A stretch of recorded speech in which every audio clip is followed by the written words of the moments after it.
These are the Daily Tech headlines for Monday, August 26th, 2024. I'm Sarah Lane.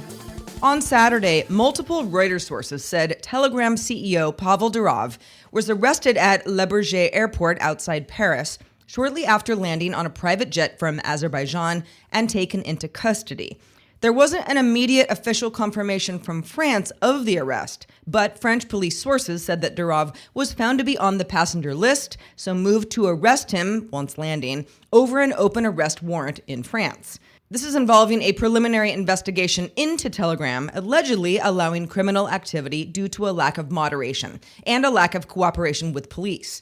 In a statement, Telegram said, quote, Telegram abides by EU laws, including the Digital Services Act. Its moderation is within industry standards and constantly improving. Also adding, it is absurd to claim that a platform or its owner are responsible for abuse of that platform. Durov has dual French and United Arab Emirates citizenship.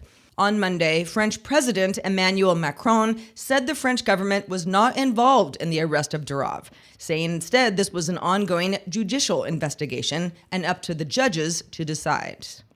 Meta's social network Threads is testing the option for expiring posts, where after 24 hours, the post and all replies would disappear, like Instagram stories. Threads reached 200 million users at the beginning of this month and recently unveiled an analytics tool called Insights for users to keep track of their account's performance.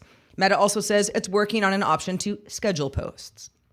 Bloomberg's Mark Gurman reports that Apple has set its iPhone event for September 10th, with new phones on sale September 20th. No official word from Apple quite yet, but the iPhone 16 reportedly will have larger screens on the Pro models and a new button dedicated for photos, with Apple Intelligence built in. An Apple Watch Series 10 rumored to be thinner than past models but with a larger screen, and new AirPod models with noise cancellation are also being reported. Gurman also says Apple plans to update its Macs with M4 processors, with new Macs being announced later in the fall.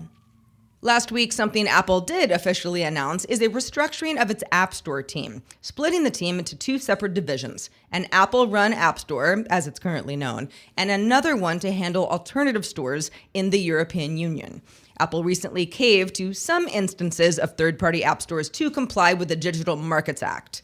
App Store Vice President Matt Fisher, who has overseen the App Store and Apple Arcade teams since 2010, is leaving the company. IBM executive Jack Hergenrother told employees Monday that IBM is shutting down its China research and development departments, which had several locations, including Beijing and Shanghai, moving its R&D to other overseas facilities, which would affect more than 1,000 jobs. Some IBM employees have reportedly been told that may include Bengaluru, India. IBM said its revenue in China fell 19.6% last year, and some employees told the Wall Street Journal that higher personnel costs and compliance risks have made Intel's Chinese operations less attractive. Inflection, the startup that makes the AI chatbot Pi, tells TechCrunch it will cap free access in the coming months while it focuses on enterprise products. 5 months ago, Microsoft hired away Inflection's founders and a majority of its staff, also paying $650 million at the time to license its AI model and repay investors. Inflection also said at the time that Pi had millions of weekly users, but it now says it can't support the GPU usage without caps, mostly affecting power users. Inflection is partnering with the Data Transfers Initiative to let users export their conversations off of Pi or even import conversations from other chatbots. The Google Pixel 9 has a new adaptive touch feature that automatically adjusts your Pixel 9's touch sensitivity if your fingers are wet or if you apply a screen protector.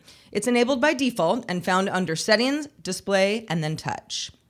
And finally, Google Messages for Android has added group chat search to the new conversation page. So, as a user, you can more easily search through conversations with multiple people. Perhaps you have a specific group name you're looking for. It's currently on the Google Message beta. For more discussion of the tech news of the day, subscribe to dailytechnewsshow.com.